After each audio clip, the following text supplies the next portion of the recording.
So The Economist recently did an interview with Steve Bannon, a Donald Trump loyalist who was the White House chief strategist during the first Trump term until Trump fired him.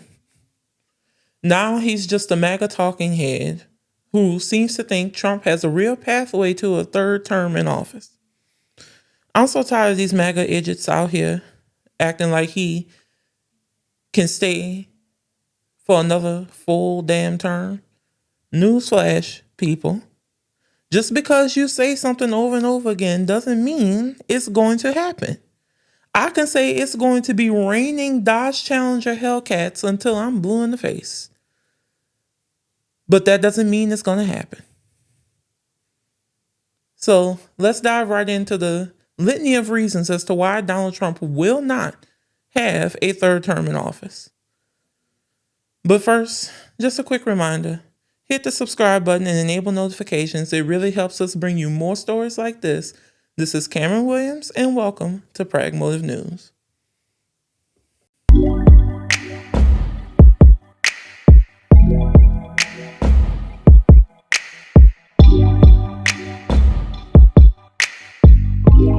So check out this interview with The Economist, who's interviewing Steve Bannon. Decline of the country by the elites of the nation. And does he need a third term in order to see that job through? Well, he's going to get a third term. So Trump 28, Trump is going to be president in 28, and people just ought to get accommodated with that. So what about the 22nd Amendment? There's many different alternatives. At the appropriate time, we'll lay out what the plan is, but there's a plan, and President Trump will be the president in 28. We had longer odds in 16 and longer odds in 24 than we got in 28. And President Trump will be the president of the United States, and the country needs him to be president of the United States. We have to finish what we started. And the way we finish it through Trump, Trump is a vehicle. I know this will drive you guys crazy, but he's a vehicle of divine providence. He's an instrument. He's very imperfect. He's not churchy, not particularly religious, but he's an instrument of divine will. And you can tell this of how he's pulled this off. We need him for at least one more term, right? And he'll get that in 28. You're not driving.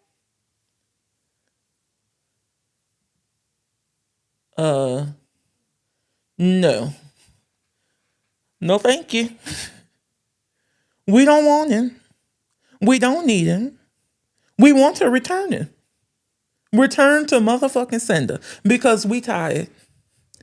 We are just tired. We don't want him for another term. We don't need him for another term. And the best thing about this is that we have the 22nd Amendment, which means he can't run for a third term. I don't know why y'all got these harebrained cockamamie schemes to try to get him a third term. He cannot run for it. He can't get on the ballot. He can't be inaugurated because it's simply illegal. Presidents cannot and should not serve more than 2 terms. I enjoyed that Obama-Biden economy we had in 2017 before Trump fucked it up. But I don't want Obama back.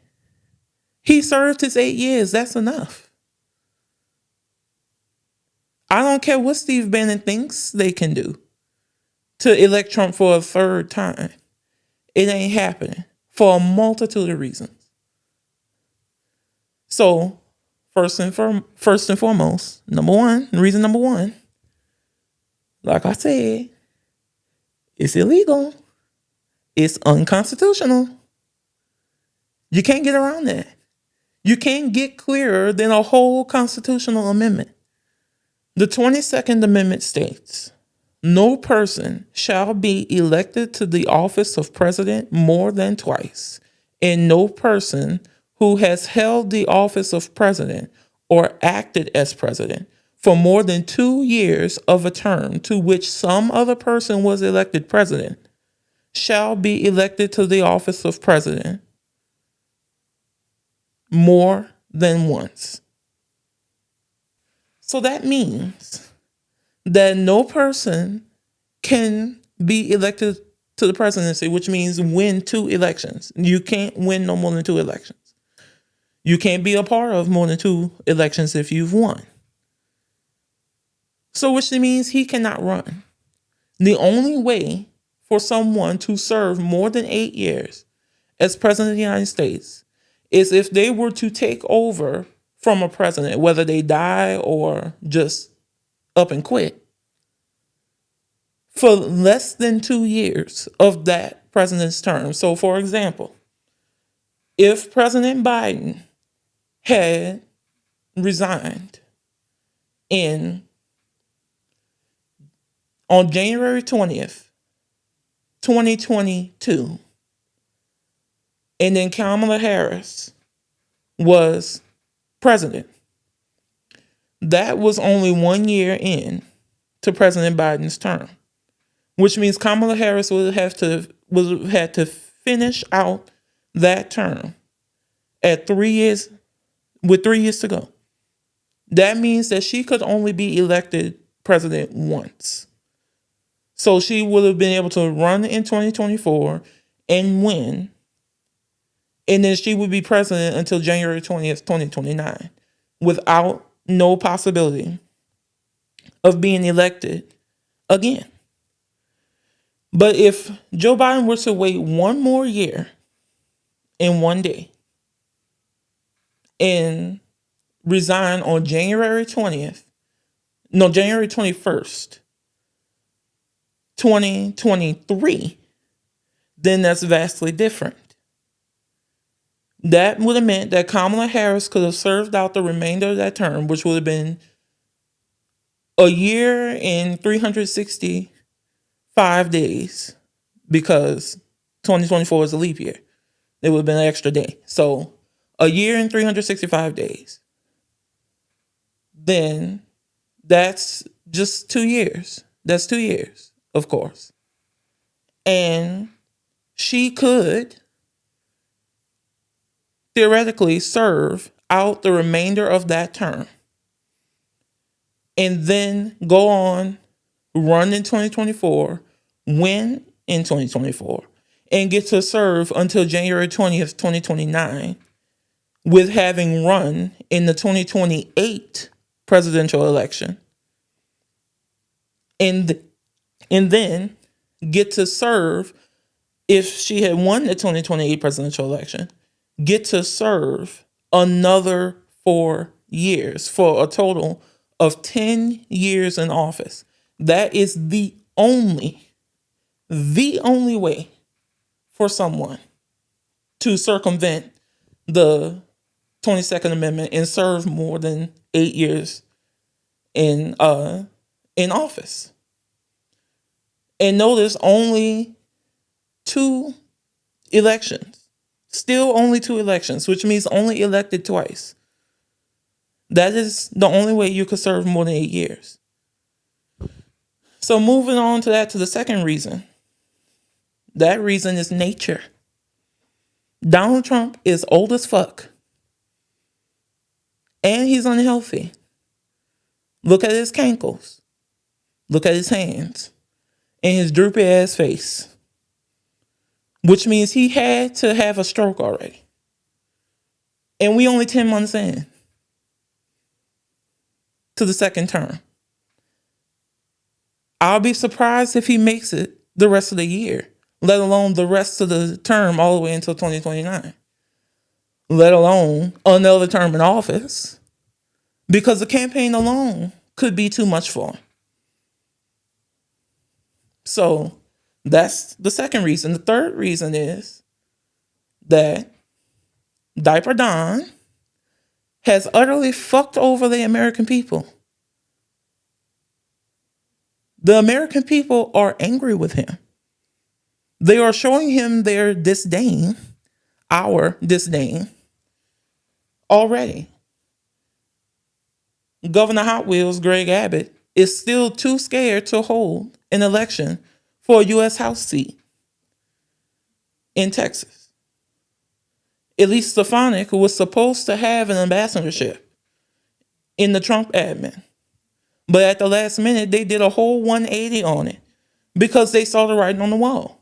They saw that if she were to give up that seat to go and be a part of the administration, they would not have another Republican serving in that seat. That seat would have ended up going to a Democrat. And they saw that and they knew that. So now, fast forward to now, at least Stefanik must see the writing on the wall too and not want to lose. And that's why she's running for governor of New York. Nah, I don't know why she thinks she will win that, but do whatever. I don't give a shit. So he is not going to be elected again because people are sick and tired of this bullshit. They know this is his shutdown. They know this shutdown is the Republicans' fault. They know that their health care going up is the Republicans' fault. They know them not getting their food stamps is the Republicans' fault. And they know that this economy tanking is the Republicans' fault. So Steve Bannon, y'all not getting in there again. And I have some other facts to show you to back up my claims. Let's go look at the polls. I have the Real Clear polling website here. And we can see the 2026 generic congressional vote. This polling aggregate has a graph here. And it shows you the Republicans on January 27th, 2025 was leading in the generic congressional vote, meaning for the House of Representatives. They was leading on average by 1.5%. By 1.5 points, rather. So they had that lead, 1.3 on February 13th. On February 13th, they was leading by 1.3 points. Then it tied up on February 19th, and it was tied all the way until March 2nd. That's when the Democrats started showing their first lead, 1 point lead. Well, now if you look at all of the rest of it, the Republicans never led again. They never led not one single time all the way until now. And they still not leading. Democrats are in the lead at 2.6%. 2.6%, the Democrats in the lead. Let's look at the individual polls, the most recent ones. Economist, YouGov, Democrats +5. Morning Consult, Democrats +3. Quinnipiac, Democrats +9. 9.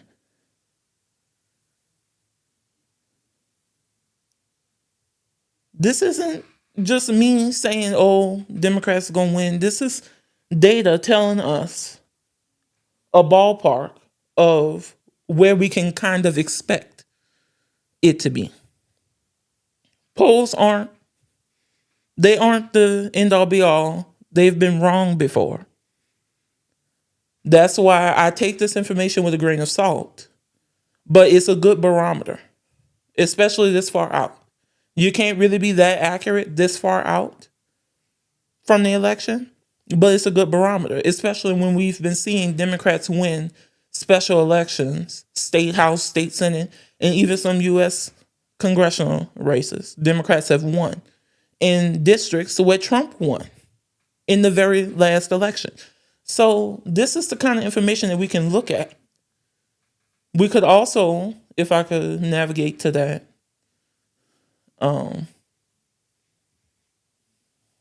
page. Just bear with me for a second.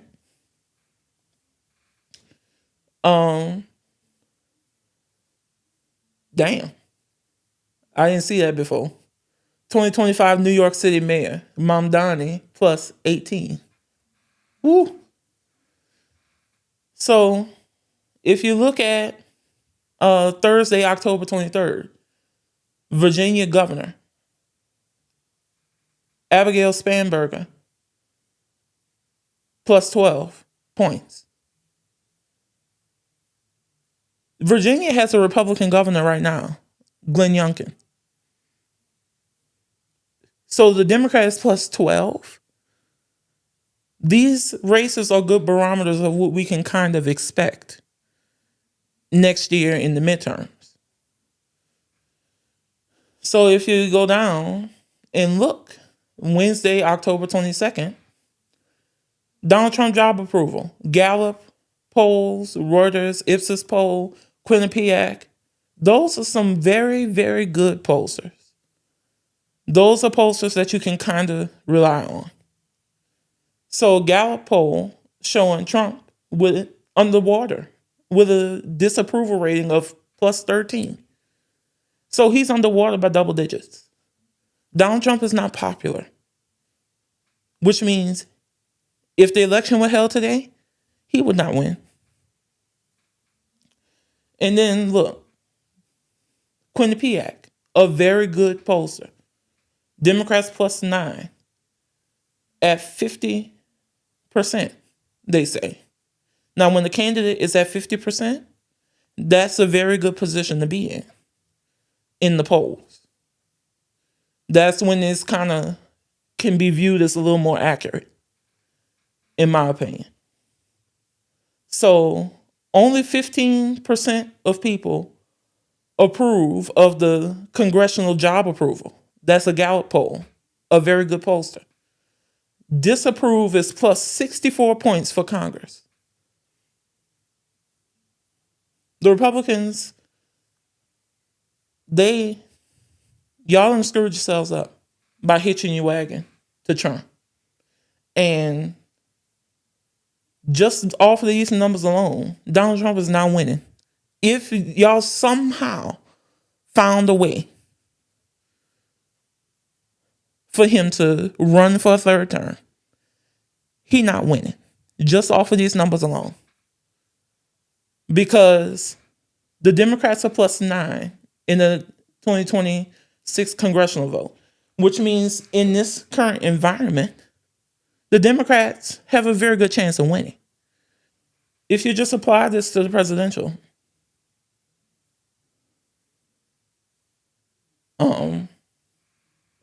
you see the presidential election 2024, Donald Trump at 312 electoral votes, Kamala Harris at 226. This was Trump winning the popular vote by 1.5%. That's it. If the Democrats overperform at 9 points, that's a 7.5 point shift on the national level. So if I go to edit by margin and shift, click on Democrats here, the blue, and shift it by 7.5 points. Look what it does to the electoral map.